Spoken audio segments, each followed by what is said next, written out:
Sentence पढ़िए। आज पढ़ाते हैं सेंटेंस। SENTENC। सेंटेंस की हिंदी क्या होती है?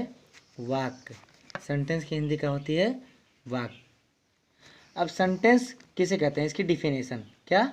Definition DEFINITION। डिफिनेशन की हिंदी होती है परिभाषा। डिफिनेशन मीन्स परिभाषा। अब इसकी परिभाषा बहुत ही आसान है।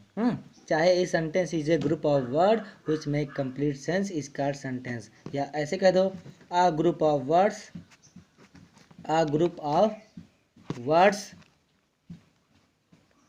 a group of words which make complete sense, which makes complete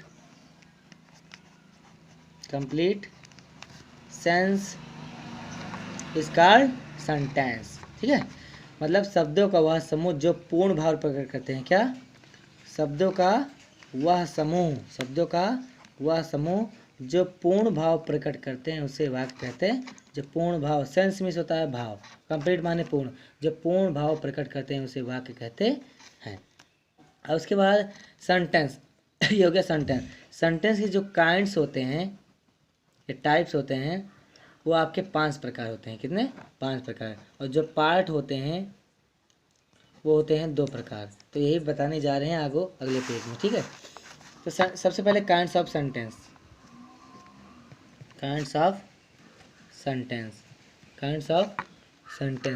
there are 5 kinds of sentence.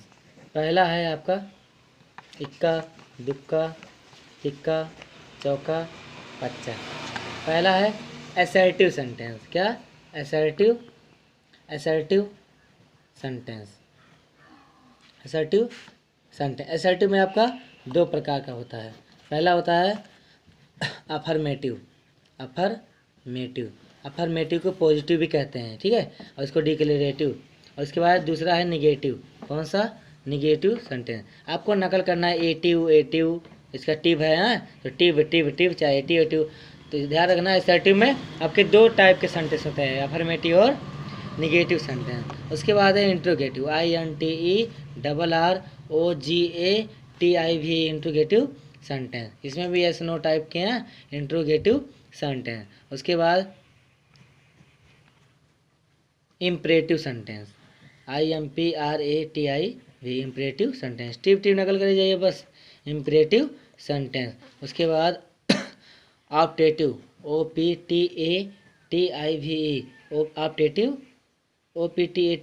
Optative sentence. उसके बाद एक्सक्लेमेटरी, EXCLAMATOR, एक्सक्लेमेटरी सेंटेंस। ठीक है, और उसके बाद पार्ट्स ऑफ